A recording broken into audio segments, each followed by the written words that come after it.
Hi everyone, my name is Kristen Mendez, and tonight I will be answering the question, should you static stretch before exercise? I can't tell you how often I hear this question, both from my weight training students and other individuals as well. My mom actually called me the other night. She's a long distance runner, and she said, Kristen, should I be static stretching as part of my warm-up before I go on my run? So it's something that we kind of need to change our thinking on. I was always taught growing up that yes, you needed to. That's the only way to avoid injury and, increase performance with flexibility. But research does go to show that static stretching before exercise performance is actually detrimental. So in order to understand this concept, we first need to look at a few anatomical aspects as well as the physiological aspects of this, and then we will transition into the research showing the true decrements in performance when static stretching has been done beforehand. So first, we need to understand what the musculotendinous unit is. When you hear me refer to this is the muscle, and then you have the tendon, and then you have the bone. The tendon connects the muscle and the bone together. So the musculotendinous unit is simply comprised of the muscle and the tendon. So what is going on with this particular unit? It's going through what's called the stretch shortening cycle. This is a little hard to see, I apologize, but basically it's just showing the three phases, which we'll talk about. You can find, if you do want to look more into this, you can find this in any exercise physiology book or strength and conditioning book. So there are three separate phases. You have the eccentric phase, then there is a transitional phase, and then a concentric phase. So the eccentric phase, this unit is elongating, then you have a transitional phase where it holds, and then a concentric phase where it snaps back. You want that concentric phase to be as hard and as fast as possible in order to produce the most force, so to be as powerful as possible. Basically, there's something called the series elastic component in this particular unit. That acts as kind of the spring, if you want to think of it that way. Or you can actually think of it as, I have my hair tie, you can think of it as a hair tie or a rubber band. When you go through the eccentric phase, you elongate, you hold in the transitional phase, and then you snap back in the concentric. Now, if you were to static stretch, basically you're taking the elasticity out of that SEC or series elastic component. So if I were to stretch this overnight and hold it, and then the next day go through that concentric phase, you can kind of see it, not so much, but if I were to do that overnight, the elasticity of this little rubber band would be completely gone. You would not have a forceful contraction at all, or concentric contraction at all. That's what's happening acutely when you static stretch. You're taking the elasticity out of it, you're not able to produce that maximal force that you want. So, Wilson, Murphy, and Pryor in 1994 actually wanted to quantitatively see the relationship between the stiffness of the unit and its effect on contraction, isometric, concentric, and eccentric contraction. Now, when I refer to stiffness, another way that you can think about the musculotendinous unit is as a spring if the rubber band idea doesn't work. So if you think about a stiff spring, the stiffer it is, the more force you're going to be able to have on that concentric portion. So if you pull that stiff spring and then let it go, you're going to get a very powerful concentric phase. If you pull that spring out, it becomes compliant, it starts to uncoil, it's not going to snap back with as much force. Okay? So what they did in their particular study is they had two different groups. Both groups were measured for maximal musculotendinous unit stiffness. And then you had one group was separated because they had a higher stiffness to start, and then the second group was more compliant, so their stiffness was not quite as high. What they found was that there was significantly better performance for the isometric and the concentric tests in the stiffer group. So the group that started out with a much higher stiffness had a much better performance in terms of force output and power.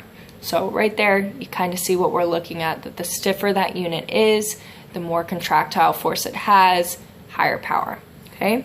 So let's move this into a performance aspect because let's be honest, everyone comes and asks about, static stretching, should I do it? But what they want is improved performance.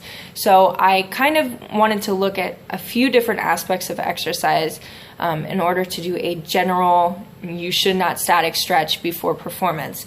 And the first one that I looked at dealt with strength, maximal strength. So, and I apologize if I do not pronounce this name correctly, but Kukkonen, Nelson, and Cornwell, in 1998, they had two conditions before a 1RM, or two conditions. The one condition, you had static stretching for 20 minutes before performing a 1RM test for knee flexion and knee extension.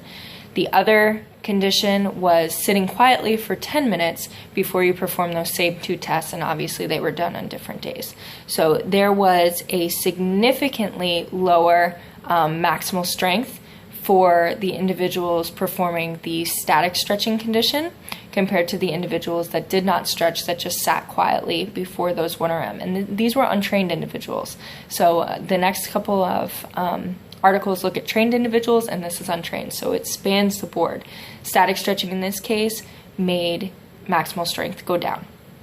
So in 2005, Nelson and colleagues examined static stretching in terms of sprint performance.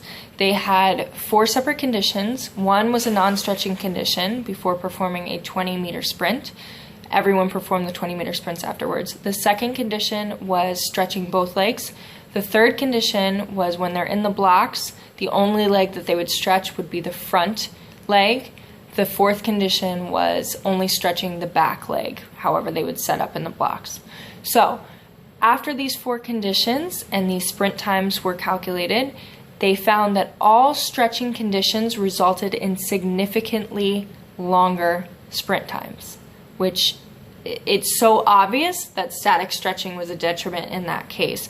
And what makes this even more, it kind of hits it home even more, is that these were LSU D1 track and field individuals. So they had been training one way their whole life. They had been told to static stretch.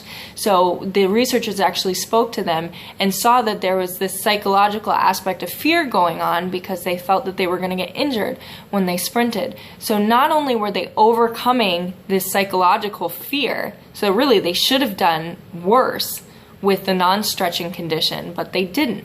That's how powerful this is. So you should not stretch before sprint performance. The last one that I looked at, and I left this for the end because I just found this fascinating. Wilson et al. In 2010 from Florida State looked at how static stretching actually affected running performance, endurance performance. So they had 2 different conditions. You either static stretched for 16 minutes or sat quietly for 16 minutes. Then you performed a 30-minute trial run and then a 30-minute performance run. The 30-minute performance run, you were basically told to run as hard and fast as you could on the treadmill. You could see the time that you had, and you could adjust the speed. However, you could not see how fast you were going, and you could not see the distance that you were traveling.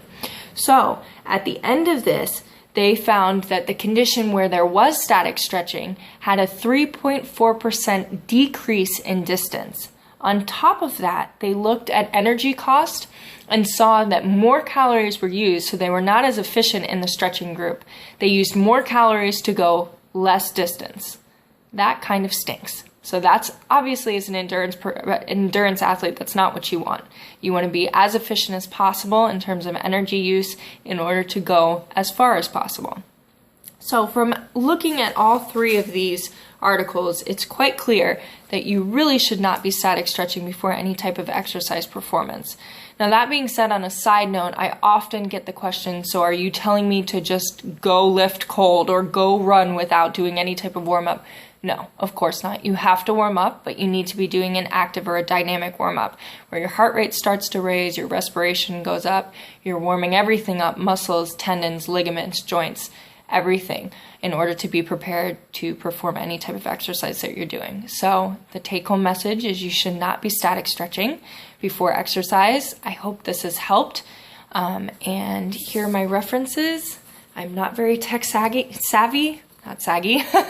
tech savvy, so I apologize, but I hope you can see them.